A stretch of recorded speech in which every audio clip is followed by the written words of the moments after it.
hook. They said it was just a neighborhood dispute. But when a black man's home was burned to ashes in the middle of the night, the truth shocked everyone, especially when the very woman behind it walked boldly into his courtroom only days later. The night had started quietly, like any other in the neighborhood. The street was calm, the sky was clear, and most families were asleep in their beds.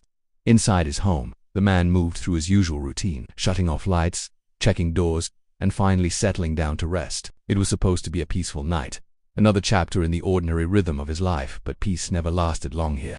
His neighbors had always treated him differently, and the unspoken tension lingered in the air. Still, nothing could have prepared him for what was about to happen. Somewhere after midnight, the silence was broken by a faint crackle. At first it was almost gentle, like the sound of paper crumpling. Then it grew louder, sharper, until it roared with violent force. The smell of smoke crept through the halls, curling beneath the door frames. Within seconds, flames raced up the wooden siding, swallowing the walls with a hunger that could not be stopped. Windows shattered, sparks shot into the night, and the once safe home became a burning cage. The man jolted awake, his chest tightening as the smoke thickened. He had only moments to escape. He stumbled through the chaos, heart pounding, vision blurred by the heat and haze. The fire didn't just burn, it screamed, roaring louder than his own thoughts. Memories flashed before him. Photographs on the mantel, his father's watch, the books he had collected over the years. Each one was being consumed, destroyed beyond saving. He burst out the front door coughing, collapsing onto the cold grass, his skin glowing orange from the inferno behind him. His home, his shelter, was no longer standing. It was being erased before his very eyes. Neighbors poured from their houses, shocked and helpless. Some grabbed phones, calling firefighters, while others stood frozen, clutching their robes, whispering under their breath. The man could hear them, though their words blurred together with the crackle of fire and distant sirens. They weren't just talking about the flames. They were talking about him, about how it started, about what it meant. And deep in his chest, he knew this wasn't some random disaster. This fire wasn't an accident. Someone wanted him gone. Someone wanted his world turned into ash. Chapter 2. When the smoke finally cleared and only a skeleton of charred wood remained, the fire investigators moved in. They combed through ashes, melted pipes, and twisted beams, searching for answers. At first, neighbors assumed it might have been faulty wiring or a forgotten candle, but the experts quickly ruled that out.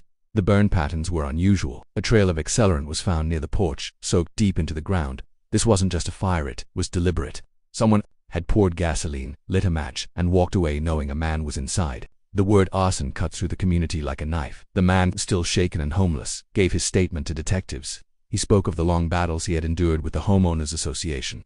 How one woman in particular, the HOA president, seemed to have a personal grudge against him. She had written him up for grass being an inch too tall, for leaving his trash bin out too long, even for painting his front door a shade she called unacceptable.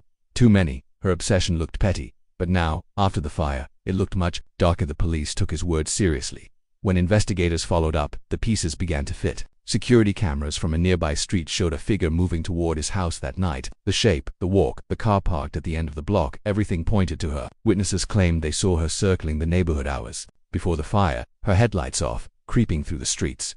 The evidence wasn't yet a confession, but it painted a picture too sharp to ignore.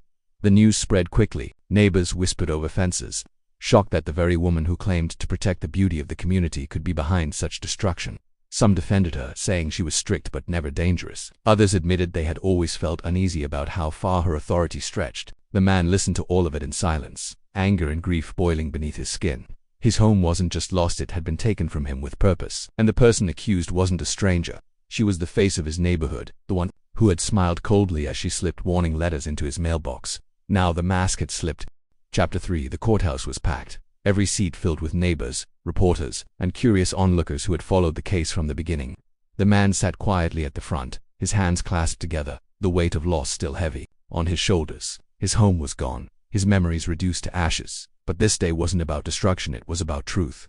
When the doors opened and the accused walked in, the room stiffened. The HOA president, dressed neatly with her head held high, entered as though she were walking into a community meeting instead of a courtroom.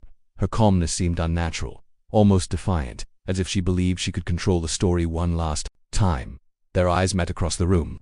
For a moment, time slowed. He remembered the letters she left in his mailbox, the constant complaints, the way she made him feel like an outsider in his own neighborhood.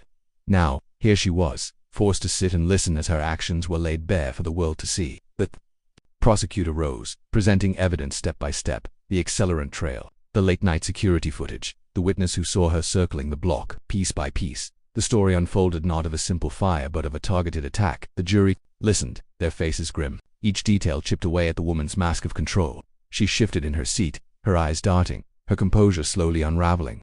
The defense tried to argue, to paint the case as weak, but the evidence spoke louder than any excuse. And through it all, the man sat strong, refusing to bow his head. He had been broken once by flames, but not here, not now. Finally, the judge's gavel struck. The verdict rang out, guilty. A wave of emotion rushed through the room, gasps, whispers, even tears. The woman who once ruled the neighborhood with fear was led away in handcuffs, no longer untouchable. The man closed his eyes, a single breath escaping his lips. Justice did not bring his home back, but it gave him something he thought the fire had stolen forever: peace. As he stepped out of the courthouse into the sunlight, he knew his story wasn't just about loss. It was about resilience, about standing tall even when someone tried to erase him. His house had burned, but his spirit had not, and that was something no fire could ever destroy. Asterisk if you felt this story. Don't forget to like, comment, and share your thoughts below, and make sure to subscribe to Struggle Woke for more powerful stories that keep you awake to the truth.